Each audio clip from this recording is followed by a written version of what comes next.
It's big, it's beautiful, and President-elect Donald Trump wants it.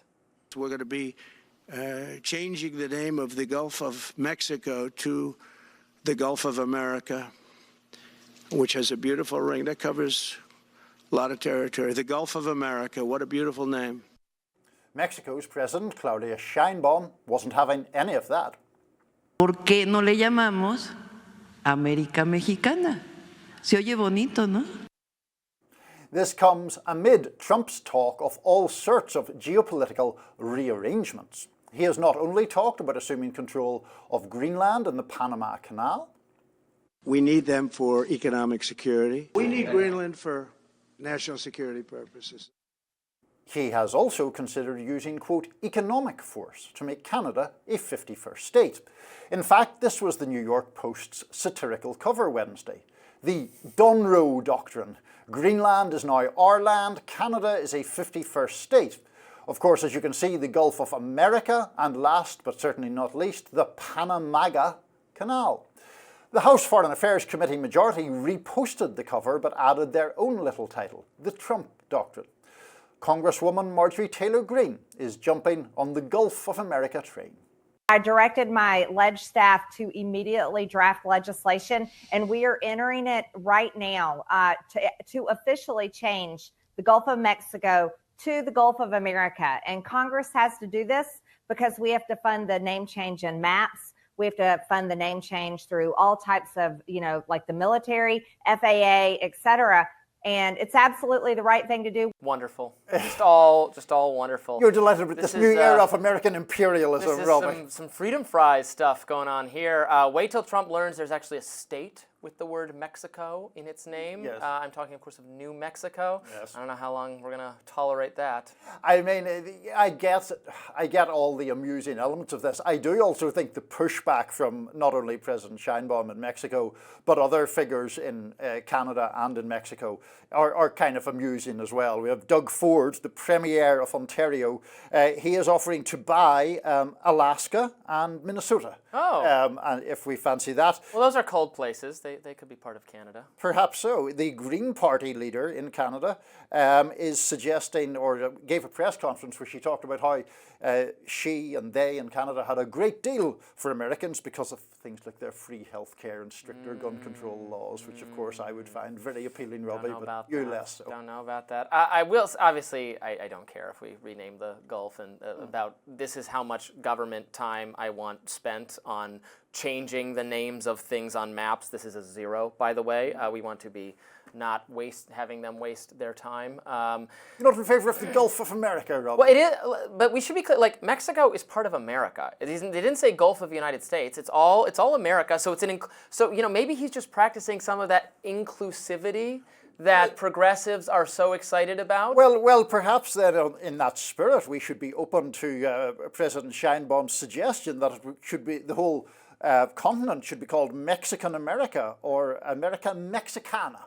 Something like that. That'd be global. The whole look. I think it is a good idea for the entire continent to have good relations, and we want to have reciprocal trade, economic kind of partnerships. We don't want to be telling Mexico how to run their country or Canada how to run their country or micromanaging Greenland contrary to the wishes of the people. Certainly not. And you don't think that suggesting Canada should be brought into the fold as the 51st state cuts against that? I don't think anyone in the Republican Party actually wants to do that, because then we would have to give electoral votes to communists. Canada. So we're not going to do that. It's not going to happen. But we want to get along well with Canada, and yes. I think that's a bipartisan project to have. Now we have a lot of concerns. People on the right have concerns about illegal immigration and drug importation from both directions, and these are things that those governments of those countries need to take seriously because they impact us as well as them. But the goal to get to should be we profit from each other's resources and economic arrangements so that people can easily do business here and there, and we can enrich and prosper mutually. That's what we want. That's what we want with Greenland. We've talked about Greenland a lot this week. We talked with the writer Richard Hanania about it yesterday, and it is actually, I think you accept that it's not so ridiculous an idea to have a better relationship with Greenland. especially so that it does not become part of the Chinese or Soviet, I said Soviet, Soviet. Russian, Yes. but you know what I mean, orbit. It should be part of the American orbit. Again, not contrary to the wishes of the people. Right. Not going to use the military to start. The imperial project Yep. is not about military domination. The appetite for the American people to have military domination is very low. We don't want to be involved in military struggles elsewhere. We don't want to send our troops elsewhere. But we want to we want to project our economic strength in a mutually sustainable, mutually beneficial arrangement with their willing participation. If they don't want us anything to do with America, then we don't want anything to do with them. So for a start, one of the things that we do agree on is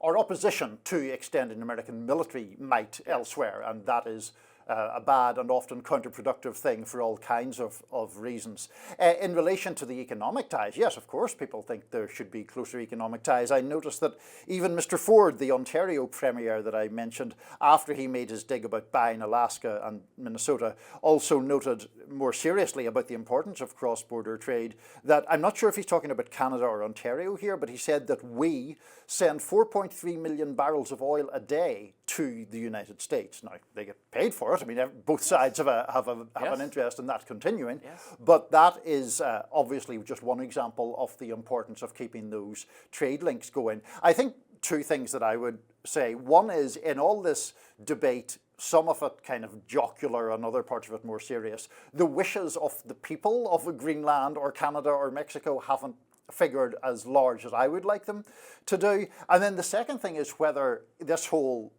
episode is Trump really engaging in one of these showman instances where he starts talking about stuff that he has no intention of doing, in the sense of producing a new bright shiny object for us all to chase after.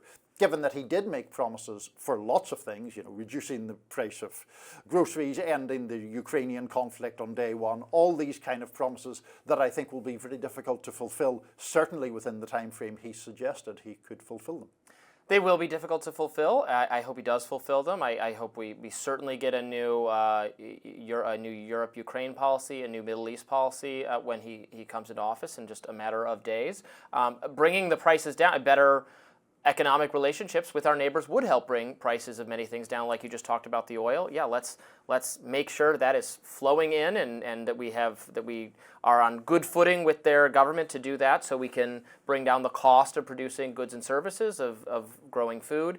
I'm for all that, and I definitely hope the tariff discussions don't get in the way of those kinds of things, because again, that'd be like shooting ourselves in the foot. So I like this positive conversation about a Pax Americana, a Pan Americana, and I think it's great. I think it's great. This land is your land. This land is my land. I'm all for the Dunroe doctrine, which doesn't roll off the tongue. I don't like what we're calling it. No, exactly. We need a new name. He'd be a better expert at branding than that, really, than the New York Post would be. We can just call it Trumpistan or something.